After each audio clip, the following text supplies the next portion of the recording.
यस्यास्ति हृदये संवित् तं ऋषिहमहं भजे।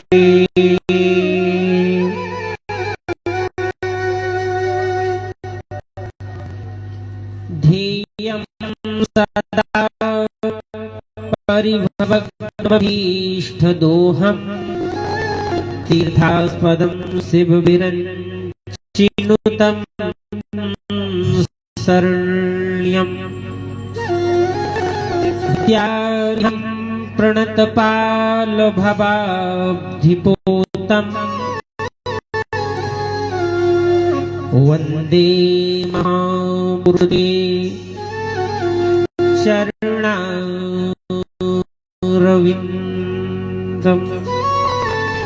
यो प्रविश्य मम वाचमिमां प्रसुप्ता सञ्जीवयत्यखिलशक्तिधरा स्वधाम्नः। अन्यांश्च हस्तचरण श्रवणत्वगादीन् प्राणान् नमो भगवते पुरुषाय तुभ्यं। तपस्विनौ तनुपराय यशस्विनौ मनस्विनौ मंत्रविदः सुमंगलः। क्षैमं न विन्दन्ति विना यदर्पणम् तस्मै सुभद्र श्रीवशे नमो नमः। प्रणवौ पवन कुमार खलवन पावक ज्ञान घन जासु हृदयागार। वशहि राम सरचाप धर गिराय रथ जल बीच शम। कहियत भिन्न न भिन्न वंदौ सीताराम पद जिनहि परम प्रिय खिन्न।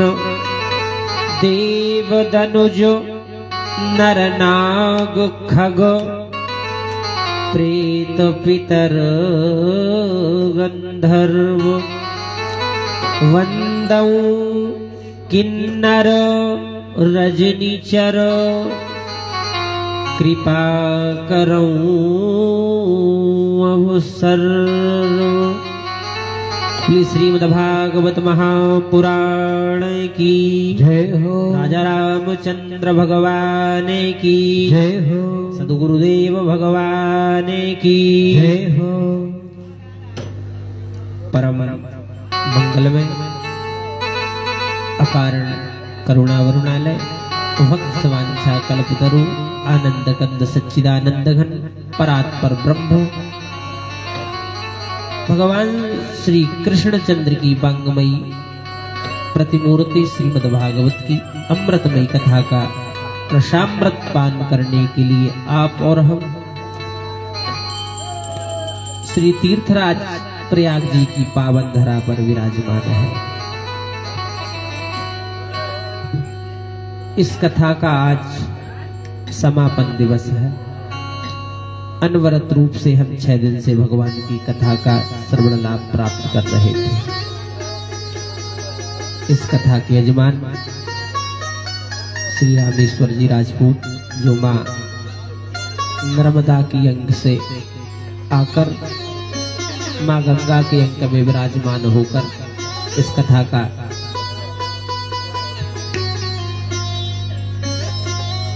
श्रवण लाभ प्राप्त कर रहे हैं। मूल पाठ के यजमान भैया श्री बाबूजी पटेल यह भी मां नर्मदा की गोद से ही आकर मां गंगा की गोद में विराजमान है। मंचासीन सभी वैदिक विप्रगण जो अपने ज्ञान के द्वारा गुरु कृपा से जो ज्ञान प्राप्त है, देवताओं का पूजन का कार्य संपन्न करा रहे हैं, संगीत में साथ दे रहे सांडलेश्वर तीर्थ से पधारे हुए श्री गोपाल पंडित जी, भैया राजीव जो ढोलक में सहयोग प्रदान कर रहे हैं। यह भगवान की असीम और अहेतु की कृपा है जो आपको और हमको अपने जीवन में ऐसा अवसर प्राप्त हुआ। जिस प्रकार महाराज परीक्षित श्री सुखदेव जी से मां गंगा के तट पर विराजमान होकर कथा का श्रवण लाभ प्राप्त उन्होंने किया, उसी प्रकार हम भी बड़े भाग्यशाली हैं कि हमको भी मां गंगा का तट और मां यमुना का तट और मां सरस्वती की सन्निधि मिली। इसमें हमारा और आपका कोई बड़प्पन नहीं है, कोई ऐसा कर्म नहीं है, सिर्फ भगवान की एकमात्र कृपा ही इसमें मुख्य कारण है। शास्त्र कहते हैं मुख्यम ही तस्य कारुण्यम, भगवान की करुणा कृपा ही प्रधान है। तो जैसे कि पूर्व आचार्यों की परंपरा है, कथा में प्रवेश के पूर्व भगवान के दिव्य नाम का उद्घोष अपनी वाणी से आप और हम करेंगे, जिससे आपको कथा सुनने की सामर्थ्य प्राप्त होगी और हमको कथा कहने की सामर्थ्य प्राप्त होगी। अपने मन और वाणी को भगवान के चरणों में अनुरक्त करते हुए भगवान के उस दिव्य नाम का उद्घोष सभी लोग प्रेम से करें। तत्पश्चात भगवान की अमृतमयी कथा का रसास्वादन प्राप्त करेंगे। श्री कृष्ण गोविंद हरे मुरारी, हे नाथ नारायण वासुदेव। श्री कृष्ण गोविंद हरे मुरारी, हे नाथ नारायण वासुदेव। श्री कृष्ण गोविंद हरे मुरारी, हे नाथ नारायण वासुदेव। श्री कृष्ण गोविंद हरे मुरारी, हे नाथ नारायण वासुदेव। हे नाथ नारायण वासुदेव, हे नाथ नारायण वासुदेव। हे नाथ नारायण वासुदेव। कृष्ण गोविंद हरे मुरारी, हे नाथ नारायण वासुदेव।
वासुदेव हे नाथ नारायण वासुदेव हे नाथ नारायण वासुदेव श्री कृष्ण गोविंद हरे मुरारी हे नाथ नारायण वासुदेव श्री कृष्ण गोविंद हरे मुरारी हे नाथ नारायण वासुदेव हे नाथ नारायण वासुदेव हे नाथ नारायण वासुदेव।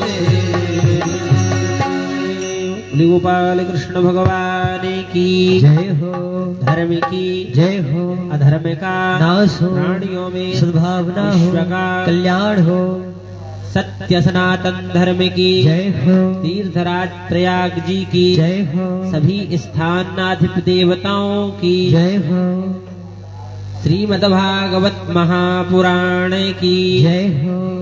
जय जय श्री राधे श्याम।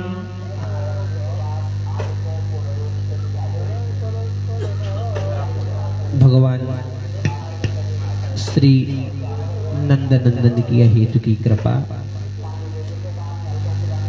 का हम लोगों पर 6 दिनों से निरंतर वर्षण हो रहा है।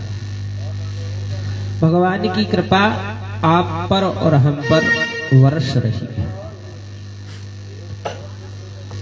जो तीर्थराज प्रयाग जी की पावन धरा पर हम विराजमान हैं,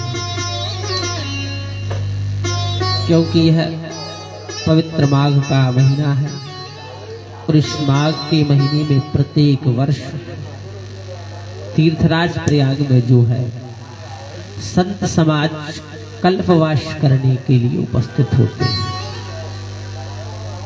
तो इसको एक माह का जो पावन समय है इसे कल्पवास क्यों कहा गया? पद्म पुराण में इसका उल्लेख करते हुए महर्षि वेदव्यास जी लिखते हैं, प्रयागे माघ पर्यंतम त्रिवेणी संगमे शुभे निवासः पुण्यशीलानां कल्पवासो हि कथ्यते। परम पवित्र माघ के महीने में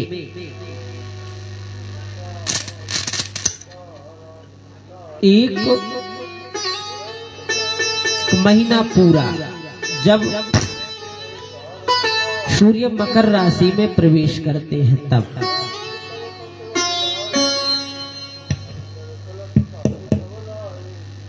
प्रयाग में त्रिवेणी संगम में स्नान करते हुए जो संयम के साथ अपने जीवन चर्या धारण करते हुए ब्रह्मचर्य के साथ भगवान का भजन करते हैं, जो भी साधु महात्मा तो भजन के लिए आते हैं, जो सदग्रस्त पुरुष भी संयम पूर्वक यहाँ पर निवास करते हुए भगवान का 1 माह भजन करें तो उनको उस 1 माह में भजन करने का उतना फल प्राप्त होता है जितना कि एक कल्प तक भजन करने से प्राप्त होता है।